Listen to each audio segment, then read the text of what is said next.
Welcome to Coin 6 News. I'm Wayne Haverly. Metro government is asking the governor for a legally enforceable order to keep people from ignoring these social distancing rules we have right now. The council president says the intent is to prevent further spread of the coronavirus. Coin 6's Jennifer Dowling is live now outside Metro with the details on this tonight. Jennifer? Good evening, Wayne. Yes, the president of the Metro Council says that they sent a letter to the governor reminding her about what they've been seeing over the weekend, which is a lack of social distancing. The president of the council, Lynn Peterson, told us that she believes that a more stringent measure is needed to keep people apart.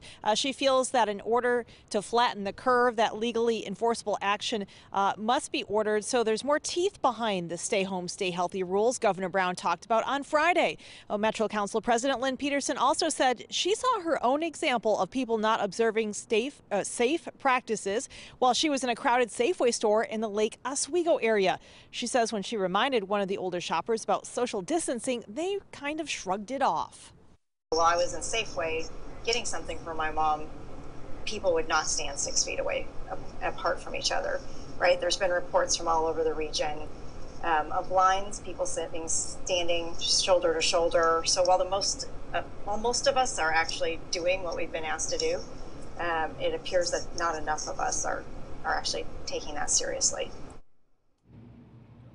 Peterson says the purpose of the letter was to alert Governor Brown that they were not seeing people adhering to the spirit of her declaration. She feels that unless more strict measures are put in place, we may not have enough hospital beds to handle what could come our way. Now, we left messages with the governor both yesterday and today asking about what local leaders were saying and if the governor, asking whether the governor might consider putting in a more stringent rule. We have yet to hear back this weekend. Back to you. All right, Jennifer, thank you for that.